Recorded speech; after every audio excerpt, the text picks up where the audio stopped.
e-commerce ya, atau electronic commerce. Prinsipnya adalah electronic commerce ini adalah suatu proses transaksi jual beli ya, secara elektronik melalui media internet. Ya. Kata kuncinya adalah transaksi jual beli, ya, kemudian secara elektronik, ya, dan melalui media internet. Ya. 3 kata kunci ini sebenarnya. Nah, yang diperjualbelikan apa? Ya apapun gitu kan, baik itu produk, baik itu jasa, ya, maupun sebuah ya, produk lainnya, misalkan contoh informasi dan produk-produk digital lainnya. Gitu. Ya, ada beberapa definisi dari para pakar. Gitu. Yang pertama adalah e-commerce sendiri ini bisa diartikan bahwa suatu cara berbelanja ya, atau berdagang secara online ya, atau direct selling yang memanfaatkan fasilitas internet di mana terdapat platform website atau platform ya, yang dapat menyediakan layanan get and deliver. Ya, jadi ya layaknya kita berbelanja secara konvensional atau secara offline, ya kan? Hanya saja melalui e-commerce kita balik, ya, kita lakukan secara online. Ya, di mana secara online ini ada website atau platform. Ya. Platformnya bisa tadi misalkan marketplace atau mungkin sosial media dan lain sebagainya. Nanti kita bahas satu persatu.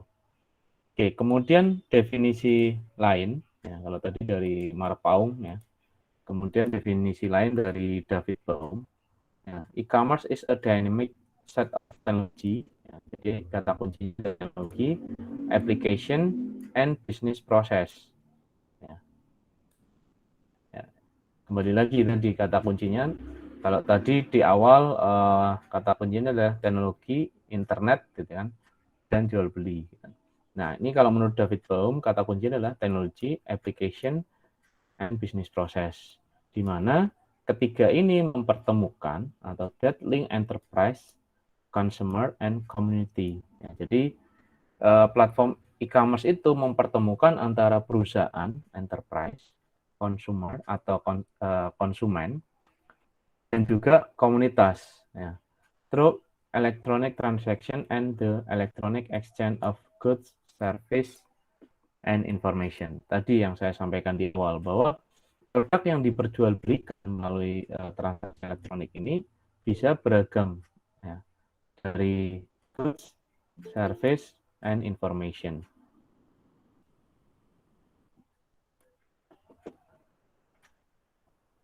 Slide-nya belum jalan.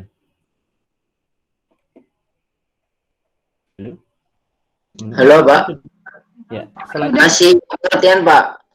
Masih di Pengertian. Yang David Baum. Ya, Pak. Oke, Ya. udah. Udah, Pak, berarti. Oke, ya. Ya, kembali lagi tadi ya. Jadi menurut David Baum, ya, ini teknologi, application, and business process. Ya.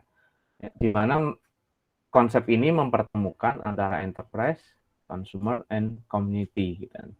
Ya, yang diperjualkan adalah tadi bisa produk goods, gitu kan. Ya, produk goods itu layaknya produk-produk makanan, produk-produk keseharian kayak apa namanya, kosmetik, ya, atau mungkin produk sabun, ya, produk keseharian kita, atau services dan information. Ya.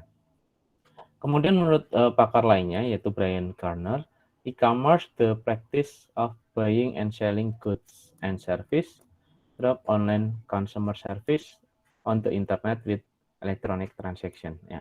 Pada intinya, definisi dari beberapa pakar tadi, ya, kata kuncinya hanya 3, gitu kan. Jual beli, gitu kan. Kemudian teknologi, gitu kan. Dan internet, gitu kan. Ya, kata kuncinya itu saja. Ya, jadi 3. Jual beli. Nah, jual belinya itu apa? Ya produk, barang, jasa, ya, dan produk lainnya. Kemudian teknologi. Nah, teknologinya itu bisa melalui website, bisa melalui sebuah platform, ya, atau melalui kanal-kanal lainnya, channel-channel lainnya. Nah, baru kemudian internet. ya, baru internet. Ya, kata kuncinya adalah 3 itu. Nah, kemudian kalau secara arsitekturnya, ya, ini arsitektur awal dari e-commerce ya, karena seiring berkembangnya waktu tentu saja arsitekturnya semakin berkembang. Kan? Ya, kalau dulu e-commerce pertama kali atau awal-awal dibangun, ya, yang pertama adalah dari user. Ya. Ya, ini posisi kita sebagai user, kemudian cek di toko online-nya, gitu kan, ngecek di toko online-nya. Nah, kalau ada yang cocok, ya tadi dimasukin ke keranjang belanja, gitu kan. Nah, kemudian kalau sudah yakin, maka proses pembayaran. Nah, kalau dulu proses pembayaran itu masih ya kecenderungannya adalah menggunakan credit card atau Visa, Master, ya, dan lain sebagainya. Tapi ingat, seiring berkembangnya waktu sekarang, ya, proses pembayaran itu juga semakin beragam, bisa menggunakan e-wallet, gitu kan. Ya, misalkan apa namanya, Dana, kemudian Oppo, ya, atau mungkin GoPay, ya, dan lain sebagainya. Intinya adalah e-wallet atau bahkan e-money, gitu kan. Ya. Kemudian bisa juga melalui virtual account, ya, bank virtual account, ya, atau melalui transfer ATM, ya, atau melalui transfer ATM, ya. Atau bahkan bisa juga melalui merchant, ya, merchant pembayaran. Ya. Contohnya apa? Ada Alfamart, ya, ya, atau ada Indomart, ya kan? Dan merchant-merchant lainnya untuk proses pembayaran. Nah, ini seiring berkembangnya waktu. Kemudian ketika sudah selesai, ya maka otomatis akan muncul konfirmasi order, gitu kan. Nah, konfirmasi order ini akan di email ke pelanggan atau konsumer, ya, dan tentunya juga akan di notice oleh penjual tadi, gitu kan. Nah, baru penjual itu akan mengirimkan barang melalui ekspedisi, gitu kan. Nah, ekspedisi pun saat ini juga semakin beragam, gitu kan. Ada, kalau dulu mungkin hanya dikenal ada Tiki, JNE, dan Pos. Nah, sekarang ada Ninja Express, dan kemudian ada Wahana, ya, kemudian ada Si Cepat Kilat, dan ya, dan lain sebagainya. Banyak sekali. Nah, karena potensi di e-commerce ini sangat tinggi, kan, sehingga ekosistemnya semakin berkembang, gitu kan. Ya, ekosistemnya semakin berkembang. Nah, ekosistemnya apa saja? Tadi kita sebagai konsumer atau pembeli, kan. Nah, kita sebagai pembeli pun juga beragam, gitu kan, karakteristiknya, kan. Kemudian pembayarannya, prosesnya, kan. Dan sampai bahkan juga pengiriman atau delivery-nya. Nah, ini idealnya seperti ini, gitu kan. Nah, tapi akan berbeda lagi nanti ketika ya melalui marketplace, gitu kan. Kalau ini adalah e-commerce umum, gitu kan. Tapi kalau melalui marketplace, gitu kan, nah, nanti konsepnya beda lagi. Di saat shopping chart pembayaran, nah posisi ini, gitu kan, ya, ini bisa jadi ada satu user lagi. Ya, usernya adalah penjual, ya, penjual, gitu kan. Nah, penjual, gitu kan, dapat notice, kemudian baru nanti mengirimkan. Nah, untuk pembayarannya pun juga belum tentu langsung masuk ke penjual, gitu kan, tapi harus melalui atau tersimpan di akun dari marketplace itu sendiri. Nah, baru nanti setelah 3 hari atau mungkin pada saat barang dinyatakan diterima, ya baru uang itu bisa di withdraw. Nah, ini kalau kita berbicara marketplace. Akan berbeda lagi kalau pengiriman ini dengan konsep COD. Nah, berbeda lagi konsepnya COD, gitu kan. Nah, kalau konsepnya COD, ya ini pembayaran tidak langsung, gitu kan. Nah, pembayaran tidak langsung, jadi masuk shopping chart langsung ke proses pengiriman dulu gitu kan. Nah, proses pengiriman. Nah, baru pada saat proses pengiriman ini ya baru nanti si pembeli yang membayar gitu kan. Ya, walaupun konsep COD pun juga sekarang berkembang ya. Kalau dulu awal-awal COD ya sesuai definisinya, ya, sesuai akronimnya yaitu cash on delivery. Gitu. Nah, tapi kalau sekarang ya berkembangnya COD istilahnya menjadi berubah dan definisinya menjadi berubah. Gitu. Kalau akronimnya masih sama yaitu cash on delivery, tapi definisinya menjadi berubah.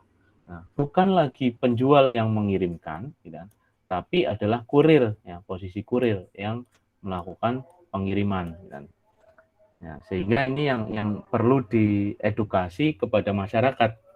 Jadi kalau barangnya salah, gitu, jangan ngomelin si kurir, gitu, karena si kurir itu jelas tidak tahu apapun, tidak paham uh, barangnya apa yang dikirim dan sebagainya. Gitu. Ya ini arsitektur dari e-commerce itu sendiri. Gitu. Ya, mohon maaf mungkin kita break sejenak ya, karena kebetulan pas adzan ya. Bentar, break sejenak.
Ya, oke, kita lanjut.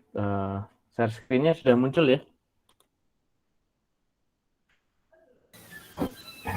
Sudah, Pak. Sudah ya, oke. Ya. Nah, ini tadi arsitekturnya ya. Jadi dari awal munculnya e-commerce dengan posisi saat ini itu semakin berkembang.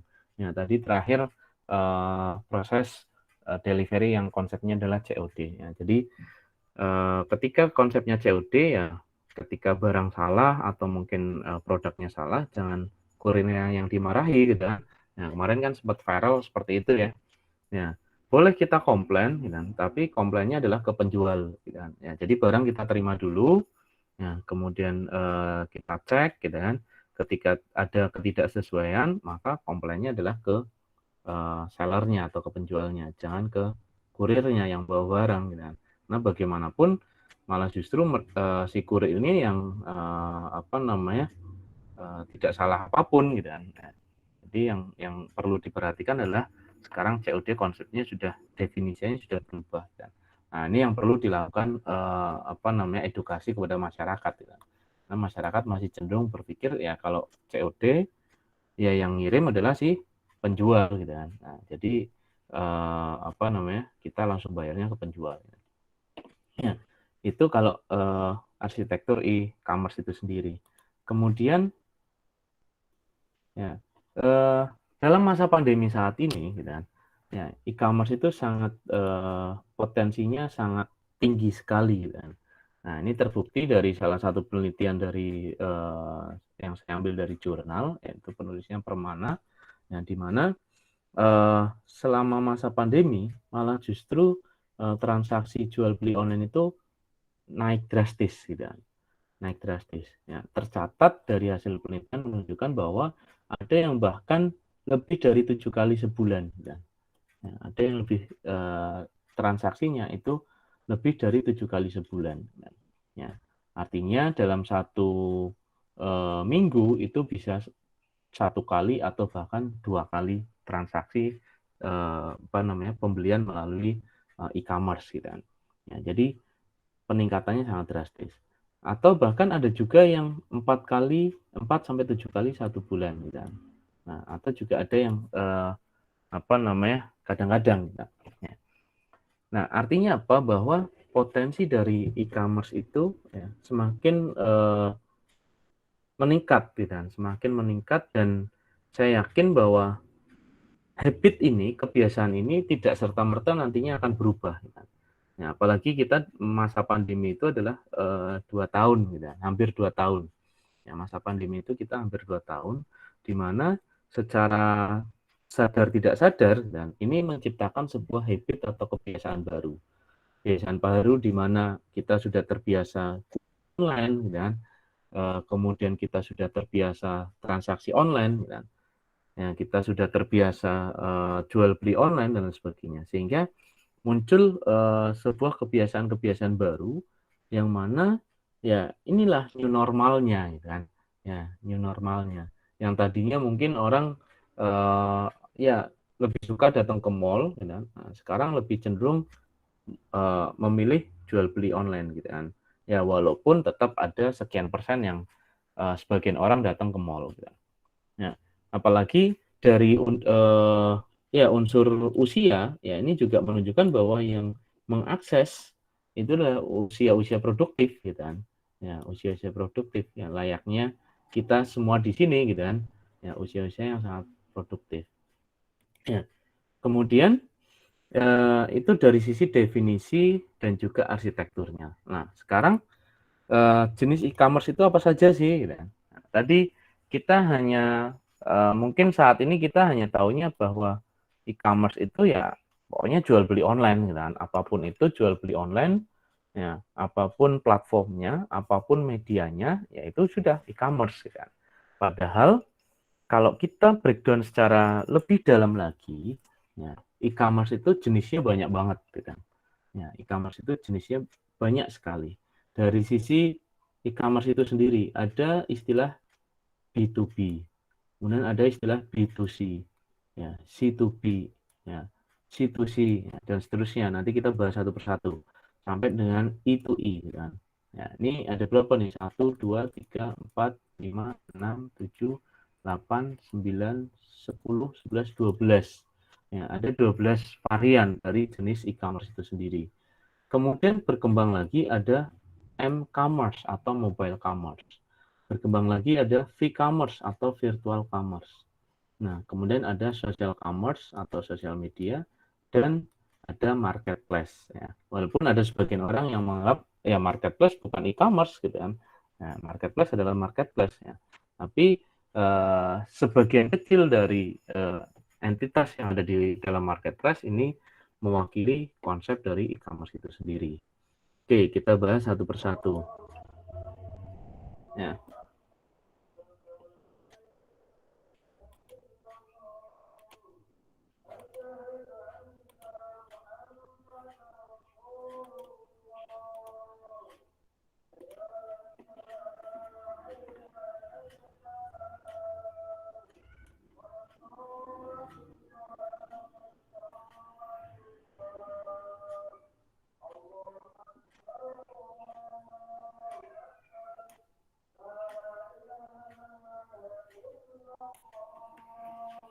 Oke, yang pertama adalah B2B atau business to business. Ya. Dari kata itu sendiri kita sudah bisa menebak, kan? Business to business artinya adalah perusahaan dengan perusahaan. Ya, contohnya misalkan gini, salah satu produk, sebut kata misalkan laptop misalkan. Ya, laptop mereknya Asus, gitu kan. Ya, laptop mereknya Asus. Nah, satu laptop merek Asus, gitu kan. Si Asus ini tidak serta-merta semuanya produknya Asus, gitu kan. Contoh, misalkan ya, misalkan untuk ya, misalkan untuk apa namanya VGA-nya, gitu kan. Ya, untuk display card-nya itu mengambil dari katakanlah Nvidia, gitu kan. Nah, produknya Nvidia. Kemudian apa namanya untuk prosesornya produknya Intel. Nah, ya, prosesornya adalah produknya Intel. Nah, artinya di dalam satu produk Asus sendiri, ya ini ada transaksi antara bisnis to bisnis, yaitu Asus dengan Nvidia, Asus dengan Intel, gitu kan. Nah, ini yang disebut sebagai bisnis to bisnis. Ya. Atau produk lainnya, contoh misalkan mobil, gitu kan. Ya. Mobil sebut kata misalkan Honda, gitu kan. Satu gelondong mobil Honda, ya, partnya banyak. Ya. Misalkan ada aki, ya. Akinya itu mengambil dari apa namanya aki GS misalkan, GS Astra. Ya. Jadi perusahaan Honda bekerja sama bisnis to bisnis dengan aki GS Astra, ya. Atau misalkan dengan bannya, ya bannya perusahaan Dunlop misalkan, maka antara Honda dengan Dunlop, gitu kan, bannya. Nah, ini transaksi antara bisnis to bisnis. Kemudian ada transaksi bisnis to consumer atau perusahaan dengan langsung konsumen. Ya, ini saya kira sudah biasa kita lakukan. Misalkan kita pengen beli laptop tadi, gitu kan. Kita cukup buka toko Asus Store Indonesia. Ya, kita langsung bertransaksi di websitenya Asus. Atau misalkan kita mau beli handphone, apa namanya Samsung misalkan. Ya, kita beli handphone Samsung, ya langsung buka website toko resminya Samsung. Ya, maka di situ terjadi sebuah transaksi business to consumer. Nah, kemudian consumer to business. Oh, kok bisa konsumen ke bisnis, gitu kan? Ya, ini juga bisa terjadi, gitu kan. Salah satunya ini platformnya bisa nanti teman-teman cek, yaitu projects.co.id. Di mana di sini terdapat salah satu perusahaan, ya, yaitu perusahaan minuman teh yang dia membutuhkan logo. Ya, dia membutuhkan logo. Nah, logo ini yang bikin siapa? Konsumen, gitu kan. Ya, jadi konsumen bisa menawarkan produknya, ya, produknya itu produk jasa, jasanya adalah jasa desain logo kepada bisnis.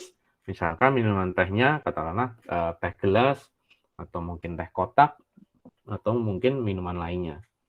Ya, dengan harga di sini juga tertera 500.000 untuk satu logo. Ya. Nah, ini jenis-jenis lainnya juga banyak. Nah, ini nanti teman-teman bisa coba cek, gitu kan. Kalau yang punya hobi di jasa digital itu bisa dari membuat logo, kemudian apa namanya fotografi bahkan, dan membuat program atau membuat musik dan membuat objek 3D dan lain sebagainya. Ini ada konsumennya atau targetnya, juga ada bisnis, ada yang langsung direct konsumen. Kemudian jenis atau varian berikutnya adalah C2C, customer to customer. Nah, customer to customer adalah langsung end user ke end user. Misalkan apa namanya ya toko-toko kecil, dan toko-toko kelontong, gitu kan. Ini juga bagian dari consumer to customer, gitu kan. Atau misalkan juga bisa juga konsumen dengan konsumen yang secara langsung. Ya, ini biasanya produk-produk yang second hand atau produk second, gitu kan. atau produk-produk pre-love, gitu kan. Jadi misalnya saya punya barang yang sudah tidak saya pakai tapi masih bagus, ya ingin saya jual, gitu kan. Nah, ini konsumen tuh konsumen, gitu kan. Customer tuh customer. Atau misalnya saya baru beli barang masih baru nih, apa sepatu misalkan masih baru, ternyata saya pakai kekecilan, dan mau saya jual lagi, kan. Nah, ini customer to customer. Kemudian jenis lainnya, ya, itu ada B2A, ya, business to administration, atau C2A, ya, atau customer to administration. Ya. Nah, kita bahas yang B2A atau C2A. Ya. Ini prinsipnya, definisinya mirip-mirip, kan. Ya, jadi B2A atau C2A adalah mencakup kegiatan transaksi online, ya, yang terjadi antara perusahaan dengan administrasi publik atau pemerintah. Ya. Nah, ini kalau business to A, ya berarti adalah perusahaan. Tapi kalau C2A, ya berarti adalah konsumen to administrasi publik, gitu. Ya. Contohnya apa, gitu kan? Ya, contohnya ini salah satu platform izin.co.id. Nah, jadi ingat tadi perusahaan, nah kata kuncinya perusahaan, administrasi publik, ya, atau pemerintah, dan juga konsumen. Nah, di platform izin.co.id, ya, ini menyediakan layanan jasa yaitu pengurusan pendirian perusahaan PT, pendirian CV, ya, atau penanaman modal asing, atau bahkan virtual office, dan juga pencatatan hak cipta, atau HKI, hak kekayaan intelektual. Ya, di mana untuk mengurus pendirian perusahaan, ya, PT tadi sampai dengan hak atas kekayaan intelektual, ini adalah muaranya di tadi pemerintah, dan muaranya adalah di pemerintah atau administrasi publik. Nah, sementara izin.co.id sebatas perusahaan yang membantu menguruskannya. Nah, konsumennya siapa? Ya, konsumer itu sendiri, dan saya atau teman-teman yang pengen mendirikan perusahaan PT, pengen mendirikan perusahaan CV, atau bahkan ingin mencatatkan hak atas kekayaan intelektual. Ya, ini salah satu platformnya adalah izin.co.id. Jadi yang dijual adalah jasa, atau layaknya ya produk-produk jasa lainnya yang kaitannya dengan pemerintah. Oke, kemudian ada juga yaitu G2B dan juga G2C atau government to business dan government to citizen.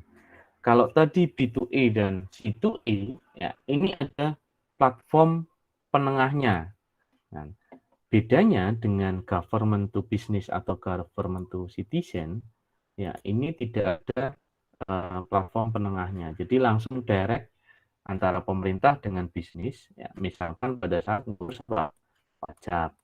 Ya, sekarang kan ngurus pajak sudah bisa online, ya, ya ngurus pajak. Ya, atau misalkan ketika government to citizen, ya misalkan ngurus apa, ya tadi izin-izin tertentu, atau juga bahkan pajak perorangan, gitu kan, dan juga ngurus-ngurus berkas administrasi lainnya, misalkan yang ngurus visa misalkan, atau ngurus paspor, bahkan sekarang juga sudah bisa online. Nah, ini apa namanya, beberapa yang bisa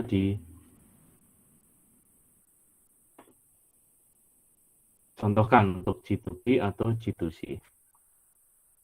Oke, kemudian jenis lainnya, ya, ada O2O, ya, atau online to offline.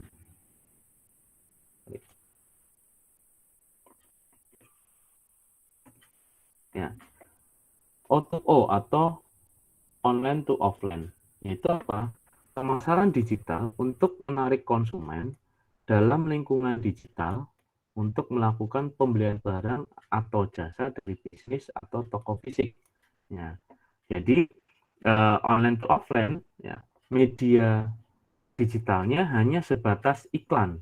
Nah, baru eksekusi transaksinya melalui toko fisik. Contohnya apa? Misalkan Alfamart, Ya, di Alfamart walaupun ini ada website jual belinya, tapi kecenderungannya transaksi akan banyak berlangsung di toko fisik gitu.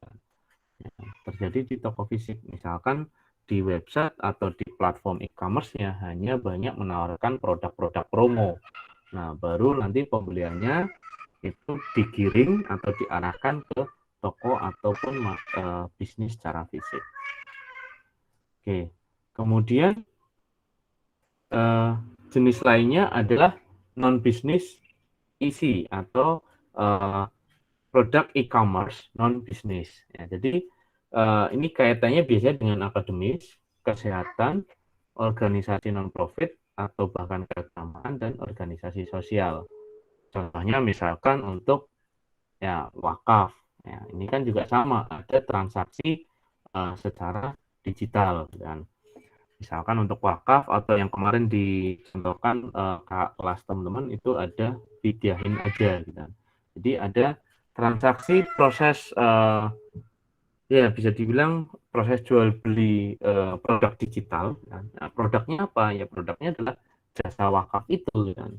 Atau layanan wakaf itu dan juga layanan zakat misalkan atau bahkan layanan pendidikan gitu yang non profit ya, sekarang kan banyak ya yang layanan-layanan pendidikan non profit atau bahkan layanan-layanan kesehatan kayak contohnya misalkan Halodoc dan kalau teman tahu itu ada Halodoc atau mungkin layanan konsultasi ya kan? Layanan apa psikiater misalkan ya dan layanan lainnya yang konsepnya adalah non bisnis gitu. Oke, kemudian uh, turunan lainnya yaitu ada satu set gitu kan. Nah, satu set yaitu end to end ya.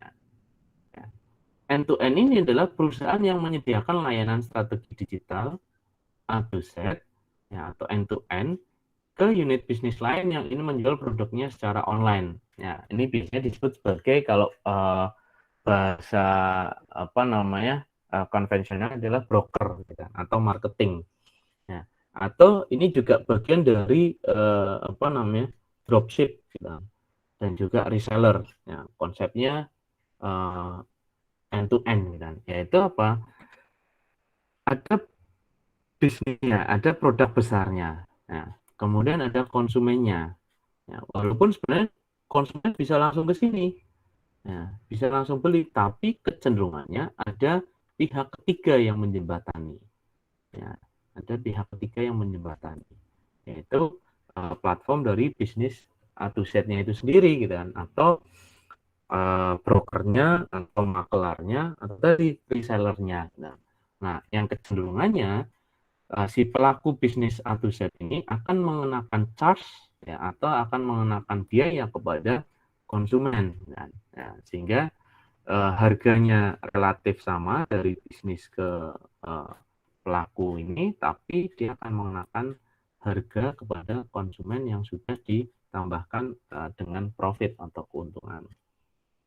Oke, kemudian jenis lainnya yang terakhir saya kira ini adalah exchange to exchange atau E2E, yaitu apa? Pasar online yang terdapat banyak penjual dan pembeli yang dihubungkan secara formal kepada satu sama lain untuk saling bertukar informasi. Jadi produk atau jasanya tidak hanya sekedar produk digital, tapi ada sebuah informasi yang didapatkan. Ya, jadi ada informasi yang diperjualbelikan di sini. Contohnya apa? Misalkan trading saham atau bahkan cryptocurrency. Ya, kenapa? Karena di situ ada informasi yang juga diberikan. Ya, informasi apa? Informasi naik turunnya harga saham 1 hari yang lalu, 2 hari yang lalu, 1 minggu yang lalu, atau bahkan 1 bulan yang lalu. Gitu. Jadi tidak hanya produk digitalnya yang diperjualbelikan, tapi juga histori dari informasi transaksinya diberikan. Nah, ini adalah exchange to exchange. Nah, ini beberapa jenis produk atau turunan dari e-commerce yang sering kita jumpai atau bahkan kita juga sebagai pelakunya. Nah, kemudian berkembang lagi, gitu, itu adalah mobile commerce dan juga virtual commerce. Nah, kalau mobile commerce ini prinsipnya sama dengan e-commerce, hanya saja medianya melalui mobile, ya, melalui smartphone, melalui gadget, melalui tablet, ya, dan sejenisnya. Ya. Nah, sementara kalau virtual commerce, ya, ini menambahkan elemen terbaru, yaitu elemennya apa? Ya, elemen virtual. Contohnya misalkan, ketika kita ingin membeli baju atau mungkin dress, ya, konsumen kadang sambil bayangin ini kalau dipakai saya bagus atau tidak, gitu kan. Ya, ini cocok atau tidak, gitu kan. Ya, tentu saja pelanggan akan membayangkan. Ya. Tapi melalui virtual commerce, ya, ini akan disediakan layanan virtual fitting room. Ya. Jadi kayak semacam ada kamar pasnya, kan. Ada kayak semacam kamar pasnya, di mana si pembeli itu bisa mencoba, gitu kan. Mencoba ini cocok atau enggak dengan warna kulit saya misalkan, nah, dan lain sebagainya. Atau misalkan ketika sepatu, ya, ketika sepatu juga sama, kan. Ya, ini untuk sepatu juga sama, bisa di apa namanya, coba, gitu kan, bisa dicoba. Termasuk dengan produk-produk apa namanya, eh, furniture, gitu kan, meja, kursi, gitu kan. Nah, sehingga si pembeli bisa apa namanya, membayangkan kira-kira ini kalau saya beli sofanya kulit, kemudian misalkan warnanya hijau atau mungkin coklat, saya taruh di sudut ruangan ini cocok atau tidak, gitu kan. Nah, dicoba di situ, gitu kan. Oh ternyata tidak cocok, gitu kan. Ya, maka saya mengganti dengan jenis furniture yang lain misalkan. Oh ternyata diganti dengan kursi jenis sofa yang lain, wah ini cocok, berarti saya pilih yang ini. Nah, ini konsep virtual commerce. Gitu. Kemudian berkembang lagi, gitu ya, ada istilahnya adalah social commerce, di mana social commerce ini adalah melibatkan sosial media. Dan saya kira teman-teman juga sudah sering melihat, di mana Facebook ya ada marketplace-nya. Kan?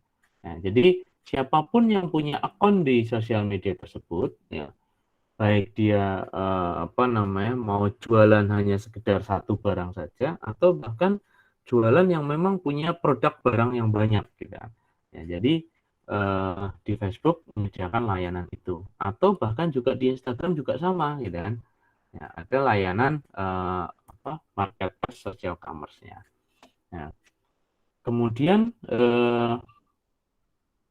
jenis terakhir, ya, itu adalah marketplace, gitu kan. Nah, ini yang saya kira tadi di awal sudah kita bahas, gitu kan, di mana marketplace ini adalah platform perantara yang bertugas menghubungkan pihak pembeli dan penjual, yang layaknya pasar, gitu kan.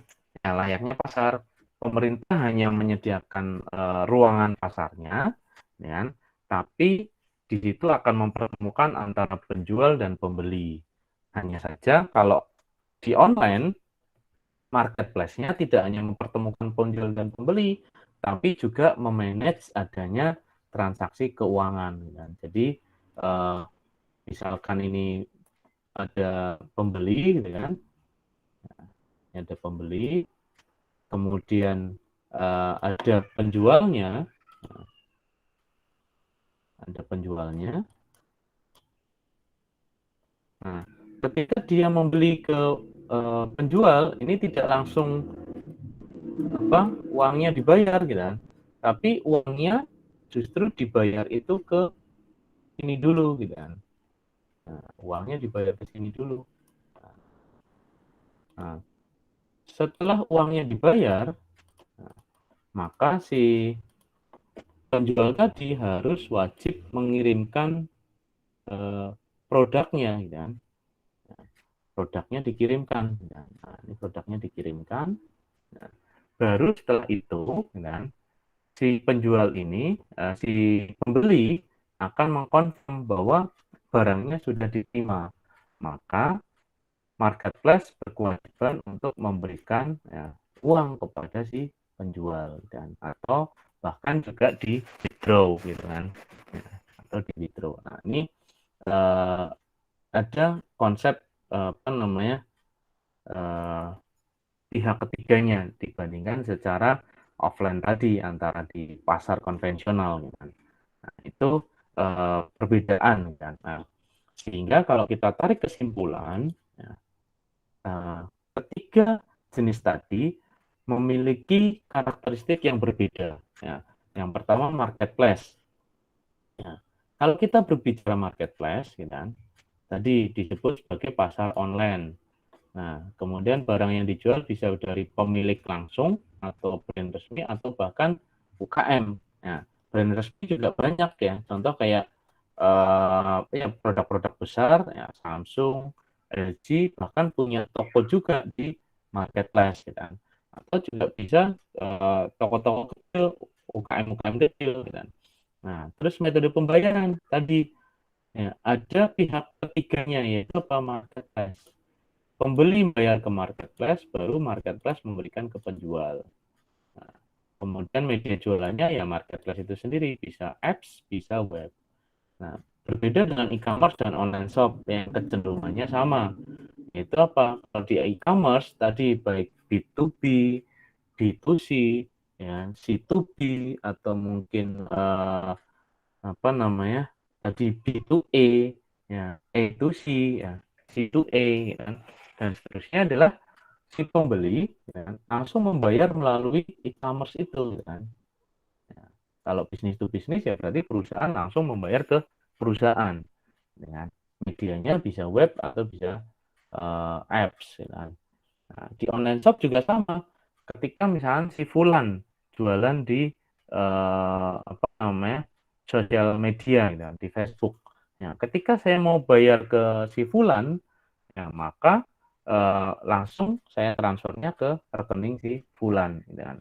Ya, saya langsung transfer ke rekeningnya si Fulan. Kalau tadi marketplace ini bayarnya ya ke rekening marketplace tersebut, gitu kan, atau pakai virtual account biasanya. Tapi kalau melalui sosial media, ya maka transfernya ke si Fulan. Kan. Nah, sehingga platformnya adalah sosial media. Gitu kan. Nah, ini beberapa jenis atau karakteristik dari masing-masing platform e-commerce tadi. Nah, jadi banyak sekali ya konsep atau jenis dari e-commerce itu sendiri. Tinggal mana atau jenis apa yang bisa kita gunakan, tentu saja dengan produk-produk yang nantinya menjadi produk final project dari teman-teman semua. Ya, sampai di sini silahkan ada yang mau didiskusikan dulu dari teman-teman.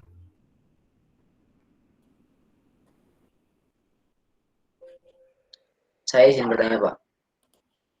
Oke, ya, monggo silakan. Siapa ini? Mas Alif ya? Iya, Pak. Ya. Tadi yang itu kan seperti crypto trading dan saham itu kan seperti apa ya? Jual beli informasi apa ya? Nah, Mm-mm. misal kalau seperti aplikasi atau berita yang online itu termasuk ke itu atau enggak, Pak? Berita Jadi seperti olahraga atau ya intinya tentang berita seperti ya tentang keadaan Indonesia dan politik itu termasuknya ke itu atau enggak ya, Pak? loh, kalau kalau berita tidak masuk ke e-commerce beda. Nah, kalau Gitu. kalau berita masuknya nanti dari media informasi sendiri gitu kan. Ya, media informasi sendiri. Jadi berbeda dengan konsepnya sudah berbeda dengan e-commerce gitu kan. Karena di situ tidak terjadi transaksional gitu kan. Ya, tidak terjadi transaksional gitu. Gitu Mas Alif. Berbeda nanti Terima kalau kasih, Pak. ya, berbeda kalau konsep yang terbaru ya, ini belum saya masukkan apa yaitu video on demand ya. Ya, video on demand itu layaknya ada Netflix, kemudian ada Disney Hotstar, kemudian GoPlay gitu kan. Ini yang menjadi tren saat ini ya. Nah, ini yang belum saya tambahkan ya karena materi tadi saya masih mengacu ke apa namanya di tahun sebelumnya ya. Nah, kalau yang terbaru sekarang yang cukup lumayan sedang trending adalah eh, konsep e-commerce yaitu video on demand ya. Video on demand itu contohnya tadi eh, Netflix, kemudian apa namanya Hotstar gitu kan, kemudian GoPlay, kemudian apa Viu gitu kan, dan lain sebagainya, banyak sekali gitu kan. Nah, di mana video on demand ini juga sama mempertemukan antara konsumen gitu kan dengan si pemilik film gitu kan, ya, si pemilik film atau distributor film ya. Dan kalau dulu konvensionalnya kita membayar apa namanya tiket ke bioskop gitu kan, sekarang dibalik ya, transaksionalnya terjadi kita membayarnya adalah ke platform ya, ke platform video on demand itu tadi kan. Nah, baru nanti platform video on demand ini yang membayar ke distributor film. Nah, ya ini juga bagian dari e-commerce yaitu video on demand. Gitu Mas Alif. Baik Pak, terima kasih. Ya. Silakan kalau ada yang mau didiskusikan lagi. Saya mau tanya. Ya, silakan Mbak Anin.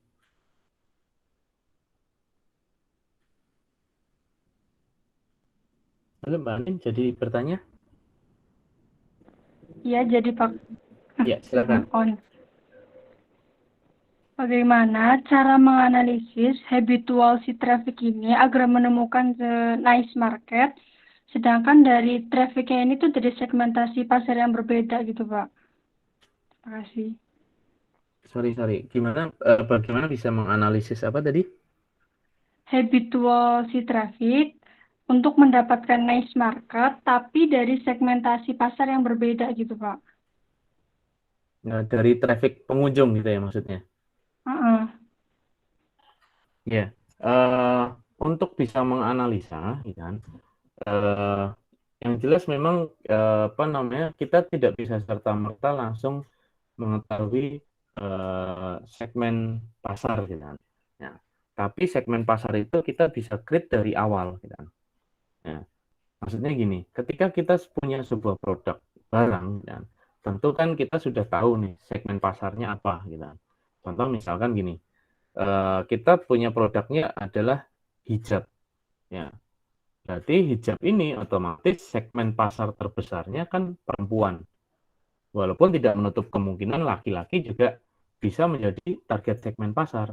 Loh, kenapa kok laki-laki bisa menjadi target segmen pasar? Nah, bisa jadi dia membelikan untuk apa namanya adiknya atau mungkin untuk kekasihnya, pacarnya, dan atau bahkan untuk istrinya, ya, atau bahkan untuk ibunya, gitu kan. Nah, artinya apa? Bahwa segmentasi terbesarnya adalah perempuan dulu, gitu kan. Nah, untuk bisa melihat apa namanya dari data tersebut, gitu kan. Nah, tentu memang agak sulit, gitu kan. Agak sulitnya apa? Karena kalau hanya sekedar kita jualan di marketplace, gitu kan. Nah, kalau jualan di marketplace itu kan viewernya hanya jumlah viewer dari apa namanya user. Ya, viewernya saya ulangi lagi dari jumlah user.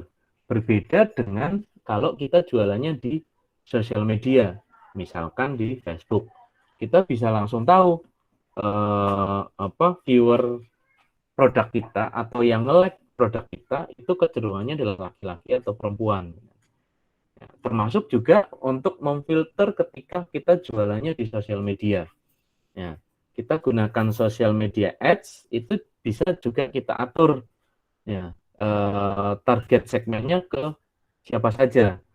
Apakah rentang usia sekian sampai sekian atau jenis kelaminnya laki-laki atau perempuan itu bisa kita atur ya. Jadi kembali lagi tadi bahwa untuk bisa kita melakukan analisis kira-kira berdasarkan traffic ya kita kembali dulu dari awal produk kita segmennya mau apa dan baru kemudian kita tentukan kira-kira kita mau jualannya di mana ya.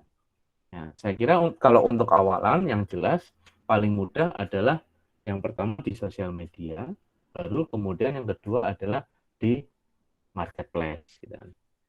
Ya, kenapa kalau di sosial media di awal gitu? Karena itu tadi kalau di sosial media untuk membuat engagement-nya itu akan cenderung bisa tertata rapi gitu. Ya, karena di sosial media bisa kita tracking jenis kelamin, bahkan region. Misalkan, oh kita mau jualannya cukup di bar 5 cakep saja. Nah, itu bisa kita atur. Atau oh kita jualannya mau di Jawa Tengah, itu kita bisa atur kalau di sosial media. Ya, hanya saja dari sisi pembeli gitu kan, kecenderungan kalau di sosial media itu tingkat trust atau kepercayaannya cukup rendah gitu kan. Karena di sosial media yang jualan banyak gitu kan. Nah, jadi pembeli kadang ya butuh effort lebih untuk bisa diyakinkan bahwa kita jualannya benar-benar asli gitu kan. Bukan jualan yang fake atau jualan yang abal-abal atau bahkan bohong ya. Gitu karena sekarang ya transaksi online ini kan sudah masif sekali dan sudah banyak sekali dan banyak penipuan juga terjadi di situ gitu. Ya, mungkin gitu Mbak Anin ya. Jadi saya tegaskan lagi bahwa ya kita diawali dari produk awal dulu gitu. Ya, kita analisis internal dulu baru kita bisa mengukur sejauh mana karakteristik dari klien kita atau pelanggan kita. Itu mungkin Mbak Anin. Iya Pak, paham. Silahkan kalau ada yang mau ditanyakan dari teman-teman yang lain. Saya ingin bertanya, Pak. Ya, monggo Mbak Dila ya. Ya, untuk saat ini tuh bagaimana regulasi pemerintah Indonesia mengenai e-commerce dan biasanya yang mengawasi e-commerce dan kebijakan-kebijakan di dalamnya itu siapa ya Pak? Apa ada lembaga tersendiri gitu yang mengawasi seperti itu? Ya, oke. Pertanyaannya menarik ini Mbak. Ya kaitannya pemerintah ya. Jadi di Indonesia sendiri gitu kan, yang pertama sebagai kunci utamanya adalah Kominfo tentunya ya. Walaupun banyak kementerian atau dinas-dinas terkait yang nantinya akan banyak bersinggungan ya. Tapi yang pertama adalah Kominfo. Nah, kenapa kok yang pertama adalah Kominfo? Ya karena yaitu dilihat dari sisi websitenya dulu gitu. Nah, ini websitenya apakah benar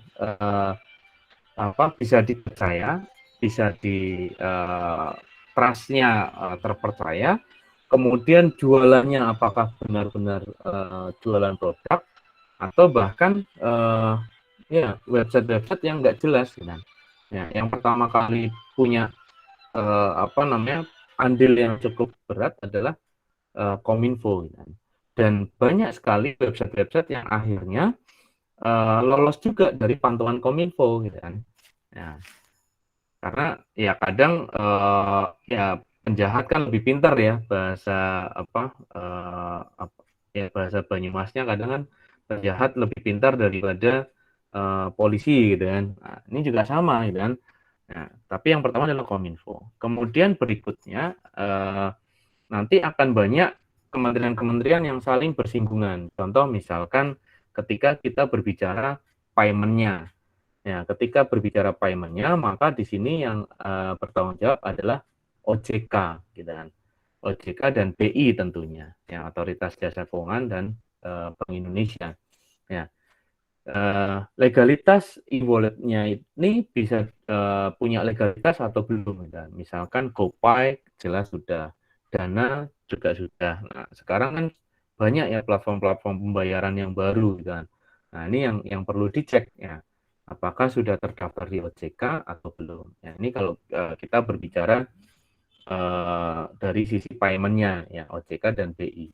Kemudian dari sisi regulasi barangnya, apakah barang impor ataukah barang lokal gitu kan? Ya ini regulasinya adalah di Kementerian Perdagangan. Ya, Kementerian di Perdagangan. Nah, kalau tidak salah kemarin Kementerian Perdagangan itu sudah mengeluarkan aturan undang-undang ya, di mana produk yang dijual di marketplace ya kan, itu harus mengutamakan ya produk dari lokal, gitu kan. Ya, produk dari lokal. Kalau tidak salah bahkan Bukalapak sudah langsung menyambut kebijakan dari kementerian tadi, itu langsung mengklaim bahwa 80% penjual di Bukalapak adalah penjual lokal, gitu kan, UMKM. Gitu kan. Ya, walaupun ini juga menurut saya masih bias, gitu kan. Kalau penjualnya lokal kan bisa jadi barangnya juga masih barang-barang impor, gitu kan. Nah, tapi setidaknya dari Kementerian Perdagangan sudah memberikan aturan batasan itu, gitu kan. Ya, karena kalau tidak dibatasi, ya Indonesia akan menjadi ya istilahnya apa ya, menjadi pasar saja, gitu kan, tapi bukan menjadi produsen, ya, seperti yang kemarin kita bahas. Ya, apalagi banyak sekali produk-produk impor, terutama dari Cina, gitu kan, yang barangnya itu masuk dan kecenderungannya lebih murah, gitu kan. Saya akui kecenderungannya lebih murah, dan terkadang saya pun hilaf, gitu kan, untuk membeli atau apa namanya, menggunakan produk-produk Cina. Ya, ini contoh saja nih. Kalau teman-teman tahu, ini headset ya. Ini kalau aslinya dari iPhone, gitu kan, aslinya dari iPhone itu harganya bisa 2 juta sendiri, gitu kan. Tapi ini keluaran Cina, gitu kan. Kalau secara fisik tampilannya sama persis, gitu kan. Nah, saya lihat reviewnya di YouTube itu tampilannya sama persis. Tapi kalau kualitas dari sisi audio jelas berbeda, gitu kan. Nah, kalau secara tampilan fisik kelihatannya sama persis, tapi kalau begitu dipegang itu kelihatan. Nah, ini kalau asli dari iPhone-nya, ya kan, TWS iPhone itu 2 juta sekian.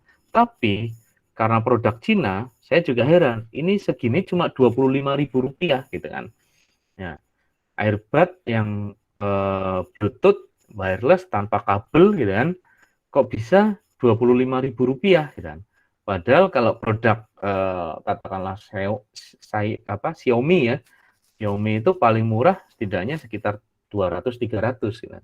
Tapi ini iPad kok Rp25.000, bayangkan cost produksinya berapa, gitu kan. Ya, atau kalau dijual di Cina ini ya mungkin cuma berapa? Mungkin 5.000 ya kalau langsung beli di sana, gitu kan. Saya juga heran kok bisa sampai semurah itu, gitu kan. Nah, bayangkan kalau apa namanya, barang-barang itu akan semakin banyak dijual belikan di Indonesia, ya Indonesia kapan menjadi sebuah negara yang produktif, gitu kan. Hanya sebatas negara-negara yang konsumtif, gitu kan. Ya, ya kita nggak bisa memungkiri, gitu kan. Terkadang wah ini adanya barang ini, gitu kan. Ya itu kalau tidak adanya kebijakan atau regulasi, ya seperti yang tadi ditanyakan oleh Mbak Dila. Jadi akan banyak kementerian-kementerian yang saling apa namanya, bersinggungan ya, dari Kominfo, kemudian BI dan juga OJK, kemudian Kementerian Perdagangan dan beberapa kementerian-kementerian lainnya. Saya kira seperti itu, Mbak Dila. Iya Pak, terima kasih penjelasannya. Ya, Paham. ya, saya coba jawab yang di chat ya. Ini ada Anissa, Mbak Anissa. Kalau transaksi jual belinya antar negara mungkin barangnya masuk dicek regulasi bea cukai. Ya, kadang ada yang ya, ada yang tidak. Ya, ada yang ya, ada yang tidak. Yang jelas dari apa namanya, imigrasi ada batas limit, gitu kan. Kalau batas limitnya melebihi, saya agak lupa angkanya, gitu kan. Ya, saya agak lupa angkanya. Ketika melebihi batas limit di angka tertentu, gitu kan, maka itu akan dicek di bea cukai. Yang jelas kalau di atas biasanya di atas 10 juta kalau tidak salah, gitu kan, itu akan dicek di bea cukai. Nah, tapi kalau di bawah itu tidak, gitu kan. Nah, biasanya kalau apa namanya, dulu teman saya itu sering belinya itu sepatu, gitu kan. Sepatu itu jarang sekali atau bahkan tidak pernah dicek bea cukai. Tapi pernah ada rekan saya yang beli apa namanya, laptop, gitu kan, MacBook itu dicek di bea cukai dan kena pajak gitu kan, kena pajak. Ya. Itu biasanya dari sisi nominal. Kemudian ketika yang barangnya itu juga barang kena cukai di Indonesia, contoh misalnya kayak rokok gitu kan, rokok kemudian alkohol itu jelas akan kena, gitu kan, berapapun nilai rate harganya.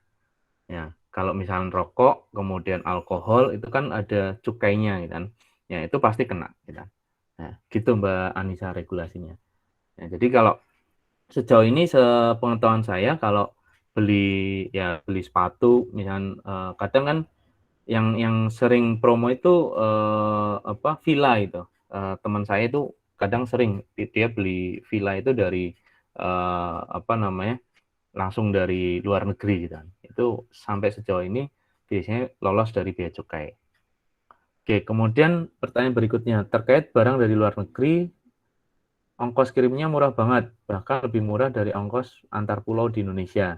Nah, ya ini ya itu tadi gitu kan. Tidak hanya ongkos kirimnya, kadang harga barangnya pun juga lebih murah gitu kan. Ya, kalau ongkos kirim, saya kira simpelnya gini.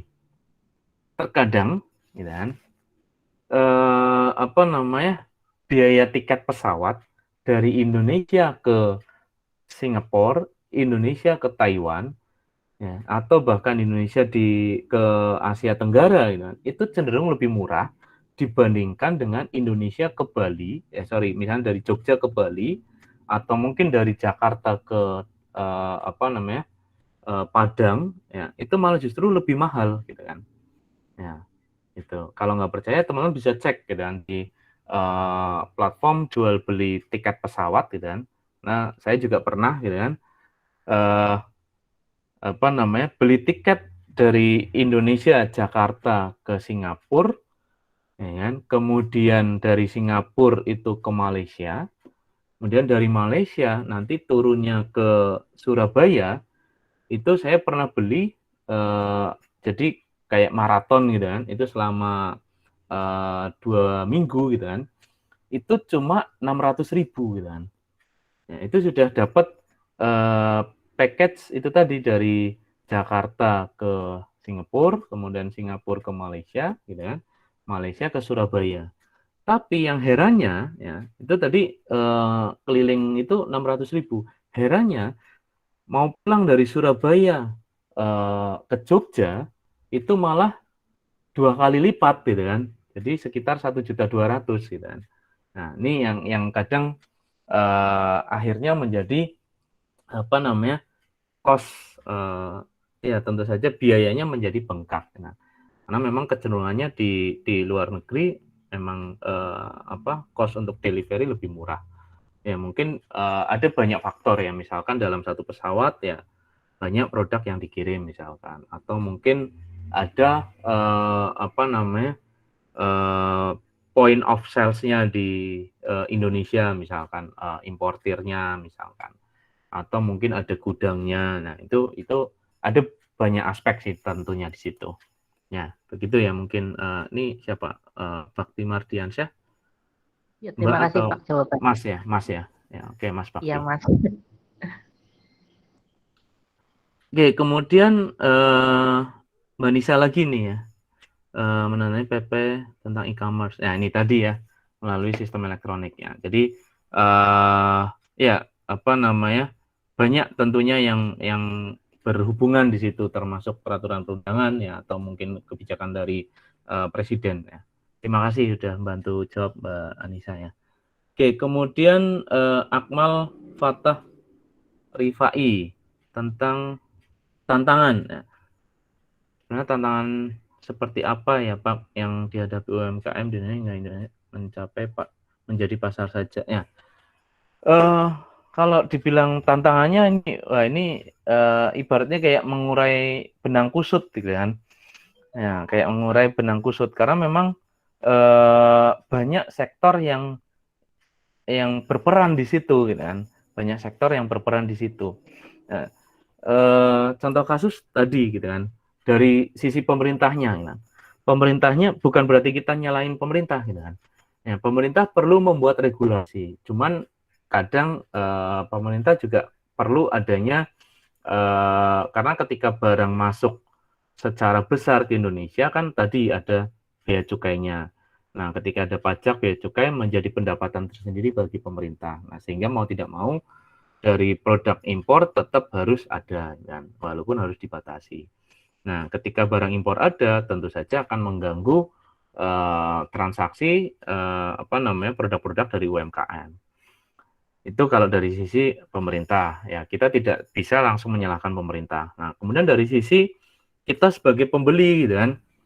Nah, ini yang kadang dilema nih, kita dari sisi pembeli, gitu kan. Dilemanya seperti apa? Contohnya gini, gitu kan. Produk brand Indonesia itu sekarang semakin banyak. Sebut saja sepatu, gitu kan. Ya, sepatu itu ada, kalau teman-teman pernah lihat di marketplace itu ada Aerostreet. Ya, Aerostreet itu sepatu yang hanya dijual itu 100.000 ya, atau 99.000 rupiah.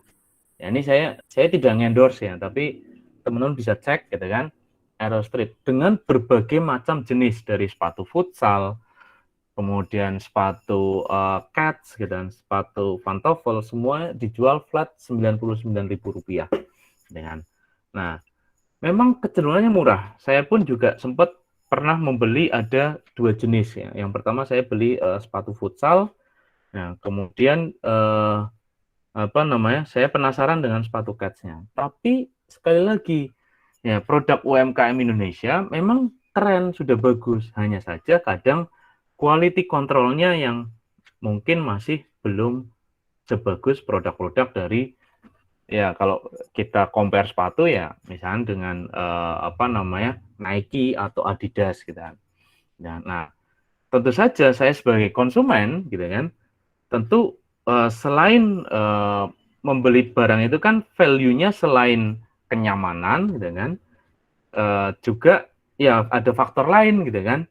Ada faktor lain gitu kan, enak dipakai, nyaman atau tidak. Nah, ini tadi bukan berarti saya lagi memandang sebelah mata produk tadi gitu kan.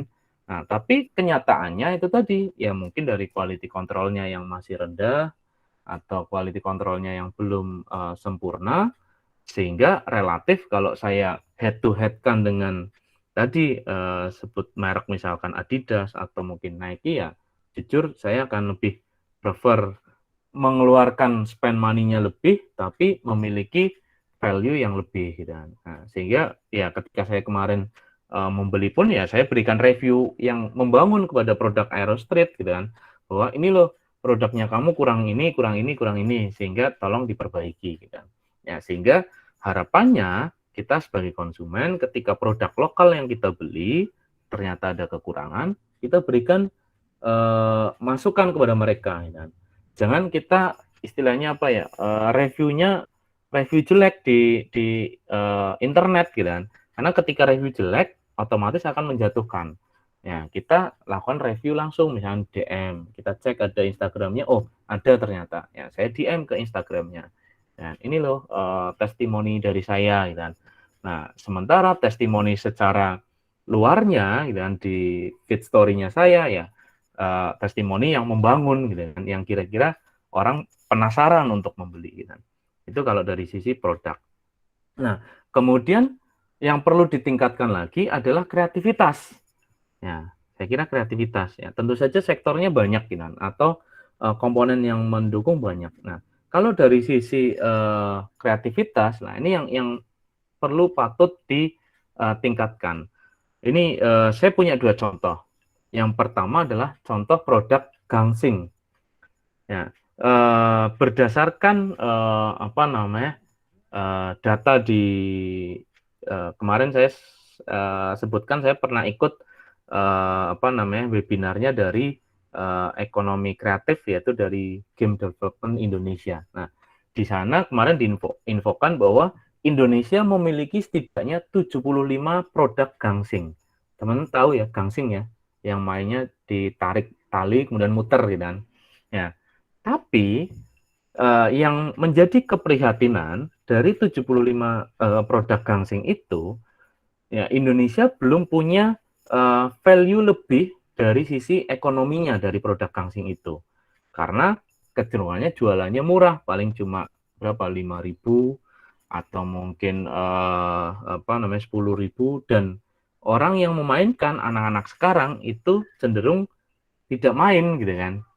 Tapi di sisi lain Jepang dengan hanya satu produk gangsing ya dia bisa dapat ya hampir 2 miliar ya dalam 1 tahun penjualan satu jenis gangsing saja ya.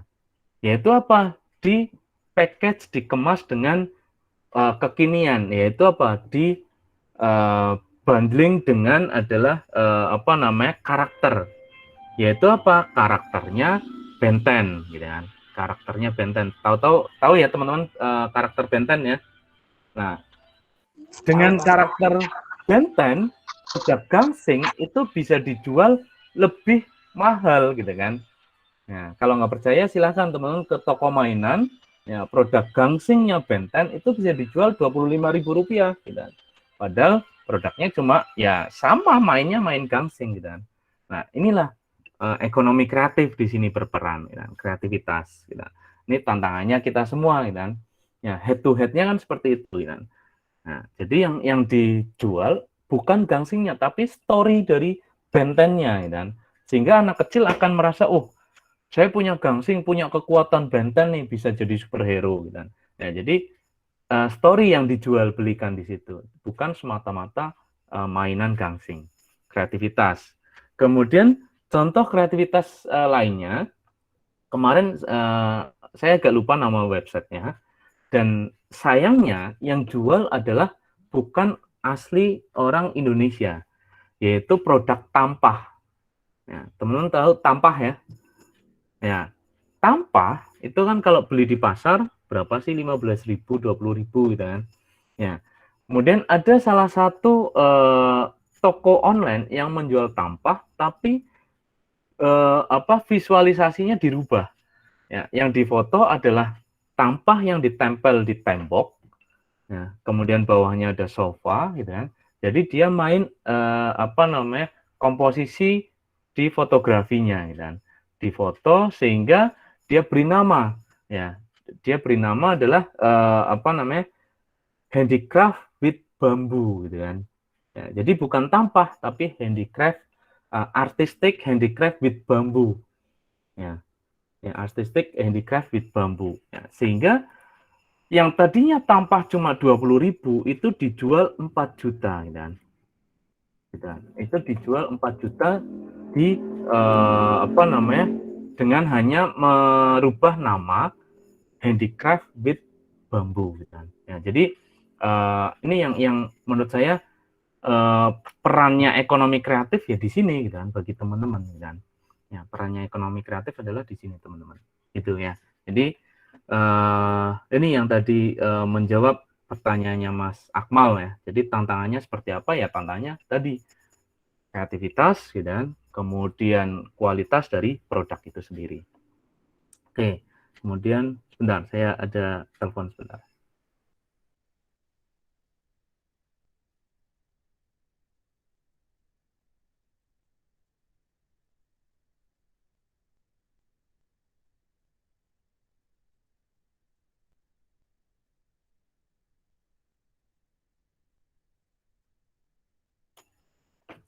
Oke, tadi pertanyaannya Mas Akmal sudah, sekarang Alif, ya, Mas Alif ya.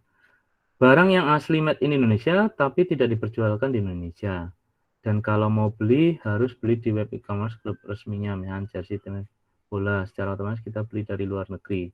Untuk barangnya itu ditangan dari asal webnya atau dari Indo. Ya. Oke, ya.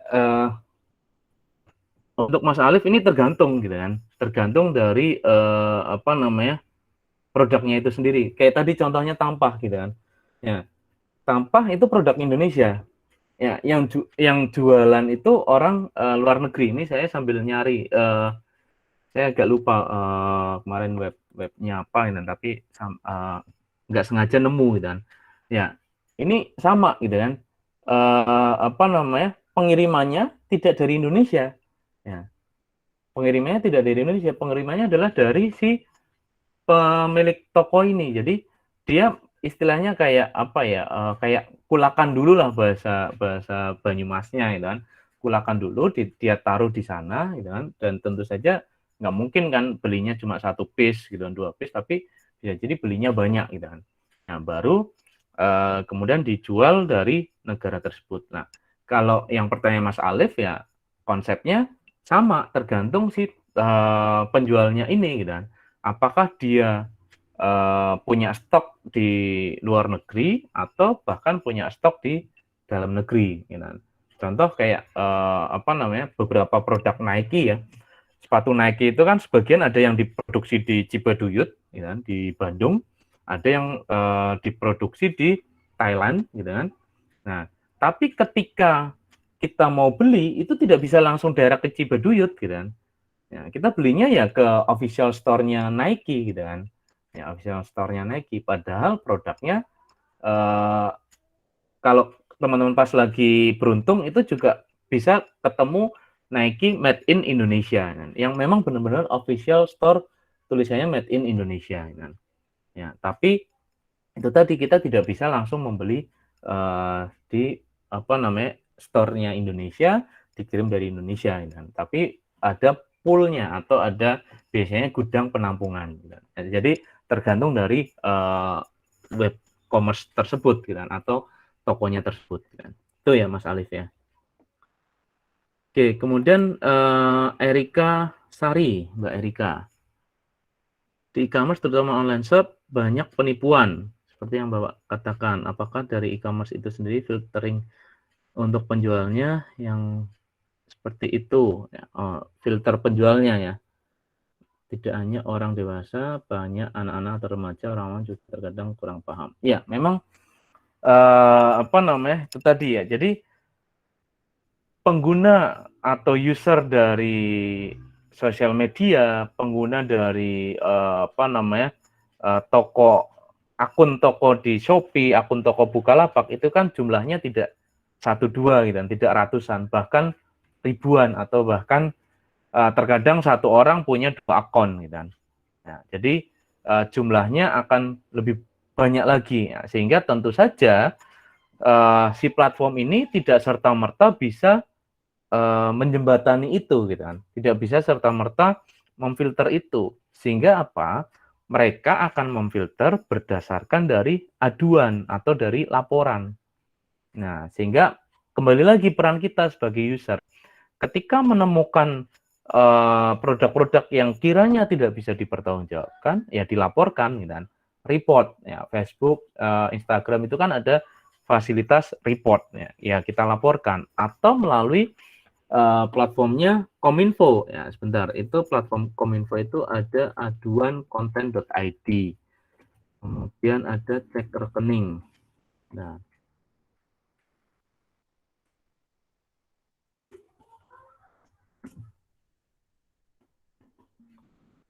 saya coba share screen lagi.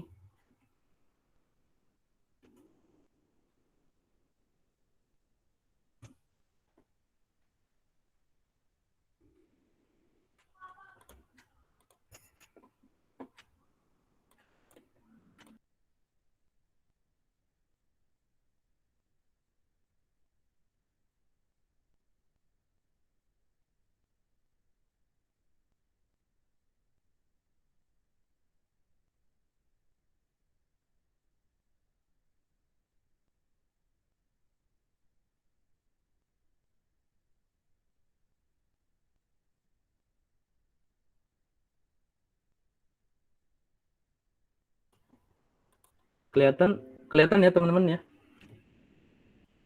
Kelihatan, Pak. Ya. Ini ada cek rekening. Ketika misalkan kita menemukan apa namanya transaksi-transaksi yang kira-kira meragukan, itu bisa kita cek di sini. Ya, kita periksa rekening. Ya, kita cek di sini rekeningnya apa namanya terdaftar atau tidak, ya. Atau bisa dipercaya atau tidak. Atau bahkan ya kita merasa tertipu gitu kan, atau dipaksa mentransfer. Nah, kita bisa laporkan di sini. Ya, kita bisa laporkan di sini. Kita laporkan. Nah, jadi Kominfo pun juga memfasilitasi itu gitu kan. Nah, ini apa namanya dibangun oleh Kominfo ya, cek rekening.id. Nah, ini kita bisa ngecek ya. Atau nanti kalau misalkan teman-teman mau jualan gitu kan, Anda ingin pelanggan Anda tenang ketika transaksi dengan Anda, ya, atau ingin dipercaya, maka daftarkan rekening Anda. Nah, didaftarkan di sini. Ya, rekening kita didaftarkan di sini. Nah, ini contoh salah satu apa namanya, cek rekening. Nah, jadi kalau rekening-rekening yang mungkin pernah menipu itu bisa kelihatan. Gitu. Nah, jadi basisnya itu tadi laporan gitu kan. Ya, karena ya kalau tidak dilaporkan itu tadi usernya banyak atau websitenya juga banyak. Contoh kayak video on demand. Dulu banyak sekali platform-platform video-video bajakan ya. Kayak contoh ganol.com gitu kan, kemudian LK21, kemudian apa Cinema 21 dan sebagainya gitu kan. Ya, itu adalah platform-platform video-video bajakan ya. Tentu saja bagi produsen film, bagi distributor film itu merupakan kerugian. Nah, sehingga ya dilaporkan gitu kan. Ya, dilaporkan walaupun tetap saja biasanya akan ada website-website serupa yang apa namanya muncul gitu kan. Nah, sehingga ya kita sebagai kembali lagi kita sebagai insan terdidik gitu kan, ya maka gunakanlah website-website yang resmi gitu kan.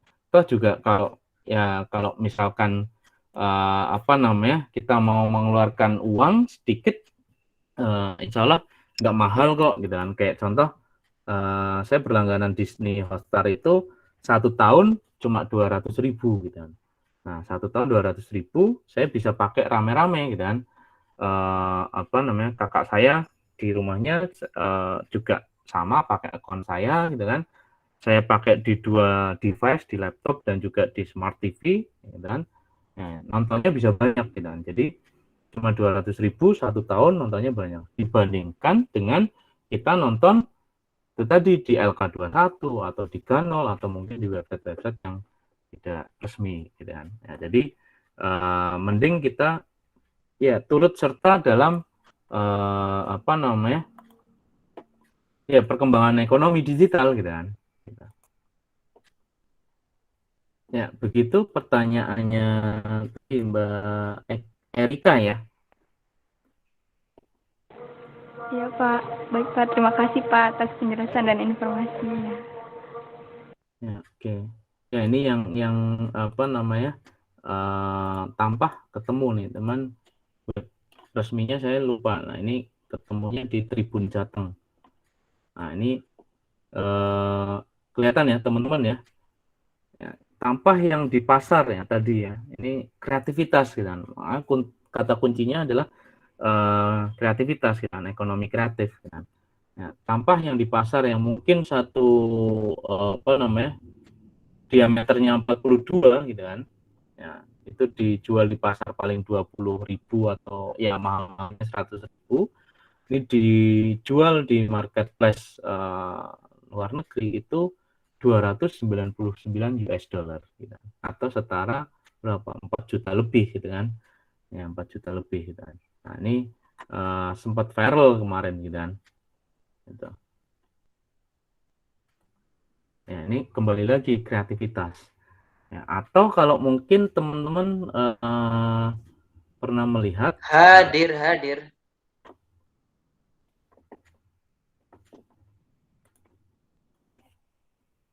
nah,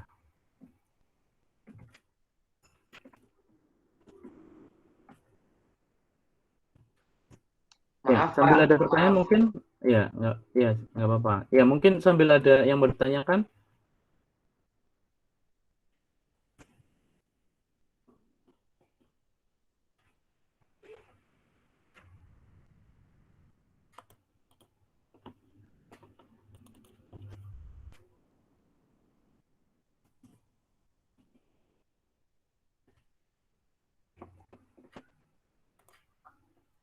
Ya ini ada satu contoh unik lagi, kembali lagi kreativitas. Ya. Semoga bisa dibuka.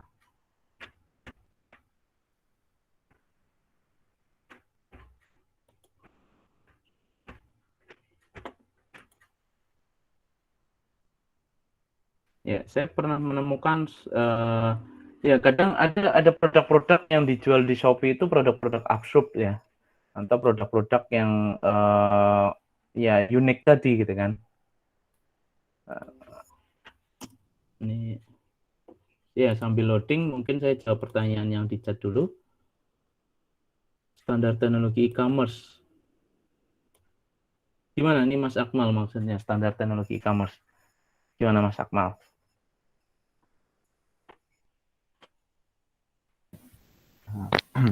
Jadi standar teknologi e-commerce-nya itu maksudnya tentang keamanan dan ya yang sejenisnya gitu Pak, yang bisa menjamin transaksi yang terjadi di e-commerce. Oke, kalau standarnya ya tentu saja akan berbeda-beda ya, tergantung dari jenisnya tadi. Ya, kalau jenisnya adalah e-commerce yang bisnis to konsumen, ya tentu saja platform pembayarannya kan langsung dari konsumen ke bisnis gitu kan. Nah, maka standarnya di situ biasanya akan menggunakan platform pembayaran yang misalkan dari kartu kredit. Ya, nah, ketika kartu kredit, maka otomatis akan diminta adanya VCC atau nomor VCC di nomor kartu kredit kita. Nah, saya kira dengan mencantumkan atau mencatat nomor VCC itu sudah menjadi sebuah standar keamanan tersendiri gitu kan. Nah, karena tidak bisa langsung orang bertransaksi kalau tidak pegang kartunya kan. Ini juga berlaku untuk apa namanya kartu debit gitu kan. Nah, itu kalau antara apa namanya tadi business to consumer atau dengan website gitu kan. Ya, jadi kata kuncinya adalah ke proses pembayaran gitu kan. Nah, kemudian dari sisi pengiriman barang gitu kan. Nah, dari sisi pengiriman barang juga harus melihat kiranya jasa ekspedisi apa yang digunakan. Nah, ini perlu di tracking gitu kan. Nah, maka biasanya ketika barang sudah dinyatakan dikirim, ya kita minta nomor resinya. Kita tracking melalui platform delivery-nya. Misalkan pakai pos, Tiki, JNE, mereka punya apa namanya nomor resi yang bisa di tracking. Ya, minimal itu, gitu kan. Minimal itu kalau dari sisi e-commerce langsung. Tapi kalau dari sisi marketplace, saya kira ini sudah package komplit, gitu kan. Ya, pembayarannya sudah, saya kira sudah aman. Ya, kita bayarnya ke marketplace. Kalau barang ternyata tidak dikirim dalam 3 hari, uang bisa kita refund.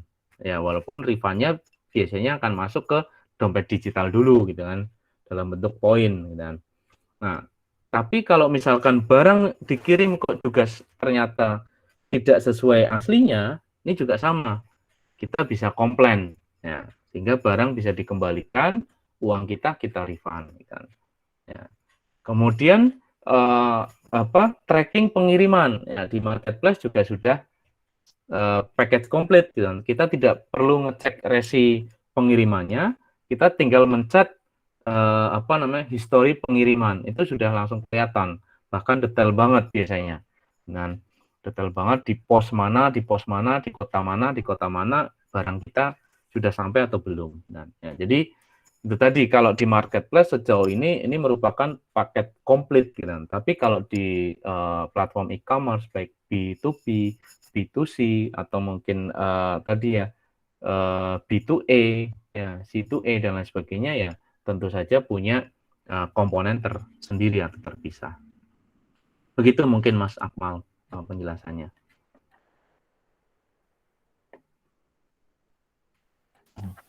Iya, Pak.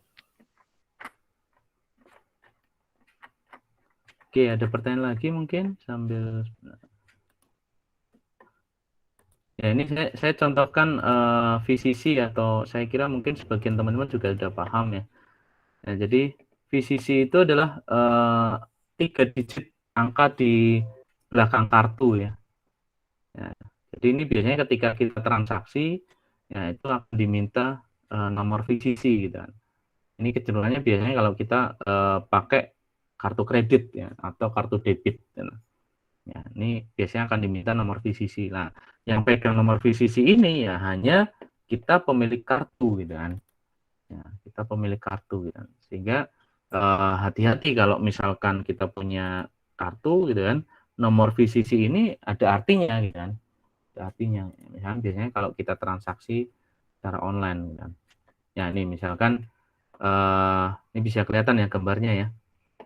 Nah, di gambar ini biasanya card tipenya apa dipilih, kemudian nomor kartunya apa dan card holder name-nya, yang card holder name itu ini ya di sini tercatat namanya siapa, kemudian expiry date-nya, nah kemudian baru VCC. Nah kalau VCC cenderungnya di balik kartu, ya di balik kartu. Ini kalau kita bertransaksi langsung direct di website. Kemudian contoh produk kreatif tadi yang saya contohkan ini Shopee-nya tidak mau terbuka di web. Nah, teman-teman bisa cek nanti ketika pakai Shopee ya. Tadi Mbak Anissa ya yang sering transaksi di Shopee kan. Nanti bisa dicek kata kuncinya jual batu gosok gitu kan. Ya, ini saya pernah ketemu, menurut saya absurd gitu kan, tapi kok ada yang beli gitu kan. Nah itu harganya 7.000. Nah, ini mungkin bisa menginspirasi teman-teman ya, bisa menginspirasi teman-teman, kelompok teman-teman besok mau jualan produk apa, bisa itu jual batu gosok gitu kan. Itu 7.000 dan itu batu depan rumah kita gitu kan. Ya, batu depan rumah kita tapi dijual 7.000. Tapi kok ada yang beli gitu kan. Ada yang beli dan ada yang komen gitu kan. Saya kadang aneh aja, ada yang komen, wah ini kurang bulat gitu kan. Nah, ada kok di Shopee dan nanti teman-teman bisa cek gitu kan. Ya, batunya sudah sampai Kak gitu kan, terima kasih sesuai, tapi bentuknya kurang bulat gitu kan. Karena aja, padahal depan rumah kayaknya banyak gitu kan, ngapain beli 7.000, ongkos kirimnya 15.000 gitu kan, berarti hampir 20.000 lebih hanya sekedar beli satu biji gitu kan. Tapi ada yang lebih unik lagi, kalau teman-teman mungkin pernah dengar, itu adalah Petrock. Pernah dengar nggak Petrock? Ini lebih, menurut saya lebih unik lagi, lebih konyol lagi gitu kan. Ya, Petrock atau batu yang dikemas sedemikian rupa gitu kan. Nah, jadi kemasannya itu ada kandangnya, ya apa ini kandang atau dus gitu kan. Nah, kemudian iya dijualnya gini aja udah. Nah, tapi ini dijual itu kalau tidak salah 15 US dollar. Ya, berarti kisaran berapa tuh? Hampir 200.000 ya. Nah, ya hanya gini aja gitu kan. Tapi herannya kok ada yang beli gitu kan. Ya, Petrock. Jadi hanya dus ya yang dikemas ada tulisannya, kemudian di dalamnya adalah isinya batu gitu. Nah, batu dan ada kayak semacam apa nih kalau telur mungkin alas buat netasin gitu kan. Nah, ya, ini namanya Petrox gitu kan. Nah, ini menurut saya unik gitu kan. Ya, tapi kok ada yang beli gitu kan. Herannya gitu kan. Masih mending orang Indonesia jualan batu akik gitu kan. Masih mending gitu kan. Tapi ini jualannya Petrox. Jadi cuma batu gitu kan, kemudian dikemas ada dusnya gitu kan. Itu dijual 15 US dollar. Dan ada yang beli gitu kan. Ya, ini kembali lagi kreativitas gitu kan. Kembali lagi kreativitas. Gitu, ada lagi yang mau ditanyakan? Silahkan dari teman-teman.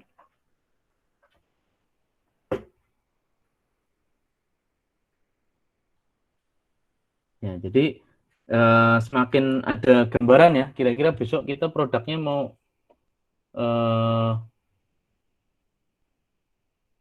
yang dijual, yang di-create apa nih gitu kan. Udah gambaran ya kira-kira atau udah punya produk nih yang mau dikerjakan untuk kelompok teman-teman?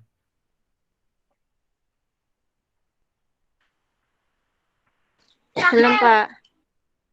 Belum, Mbak Siti belum. Mas Akmal atau Mbak Anissa nih? Belum, Pak. Belum. Ya, sambil dipikirkan. Kata kuncinya cuma 2. Produknya kreatif atau digital, gitu aja. Gitu. Ya, produknya kreatif atau digital. Ya. Boleh produk yang sudah ada, tapi kalian rebrand, ya kan? Ingat, boleh produk yang sudah ada, tapi kalian rebrand, atau produk yang benar-benar dari nol. Ya. Tapi yang dilarang ya, adalah produk yang hanya sekedar reseller atau dropship. Ya, yang sekedar reseller atau dropship. Karena sekali lagi kalau reseller atau dropship, ya bukan kalian yang jualan, tapi brand itu kan. Ya, contoh misalkan brand Rabani, ya seperti kemarin saya sampaikan, saya bisa sukses jual hijab Rabani bukan karena saya yang jualan, tapi karena Rabaninya yang sudah punya nama. Ya. Ya, tapi kalian akan memberikan kontribusi ketika salah satu UMKM punya produk, ya, yang mana kemudian sama teman-teman di rebrand menjadi produk yang fresh, yang baru, nah, kemudian dijual dan memiliki nilai unik dan value yang lebih. Ya, tentu saja ini akan menjadi tantangan tersendiri bagi teman-teman. Ya. Bisa dipahami ya nanti untuk panel project-nya ya. Ya, mau nggak mau ini berarti sebentar lagi nih. Ya kan, ini udah pertemuan ketiga, dan berarti paling nggak Oktober, kan. Ya, syukur-syukur nih teman-teman sudah punya gambaran produk apa yang mau di create, yang mau di buat ya, dan dijual belikan. Gitu. Oke, silahkan ada pertanyaan lagi, mungkin satu pertanyaan terakhir.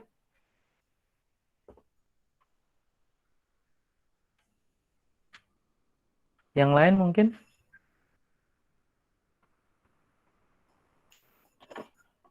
Oh, ini ada satu ya, baru nih. Bagi pemula yang berniat menjual suatu produk di marketplace, apa strategi yang dilakukan? Menunggu pembeli pertama datang atau bagaimana?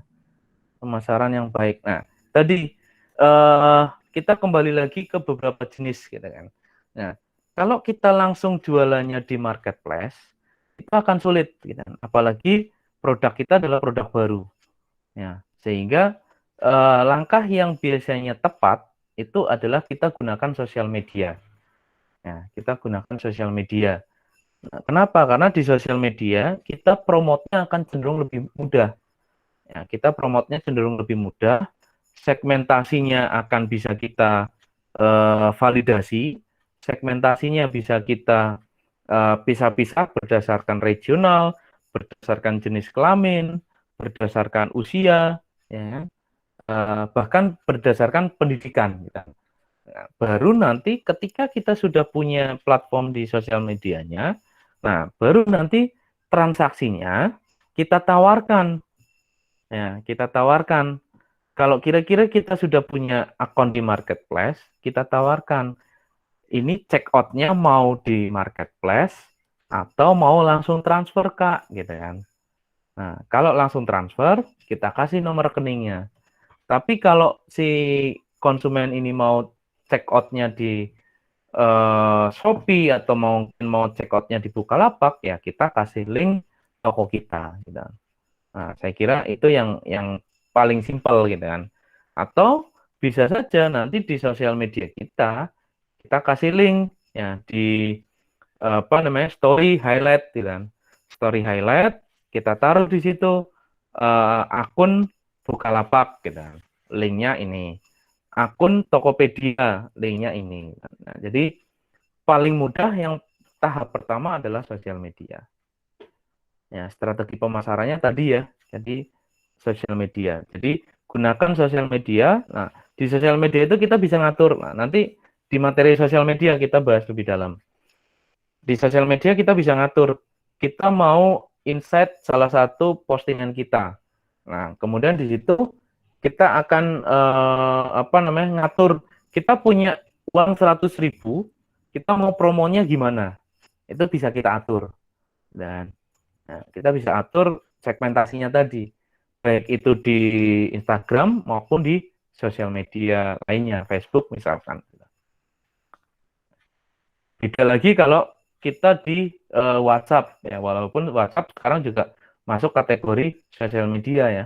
Kalau di WhatsApp ya mau nggak mau harus banyak posting story, kemudian banyak join di grup gitu kan. Nah, kemudian promote di grup ya.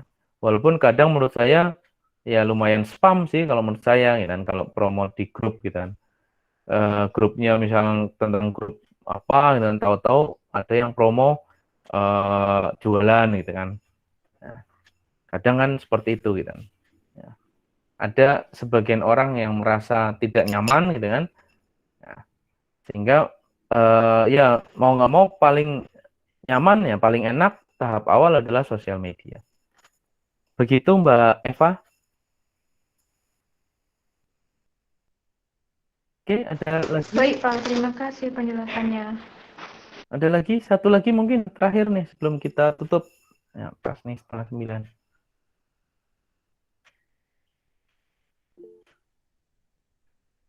Mbak Sasa, nih angkat tangan. Silahkan Mbak Sasa.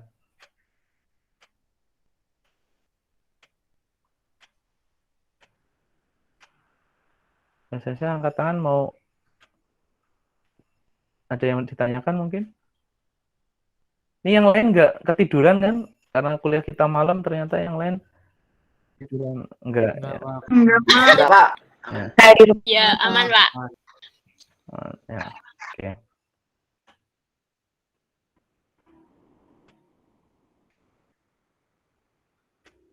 Nggak ada? Atau cukup?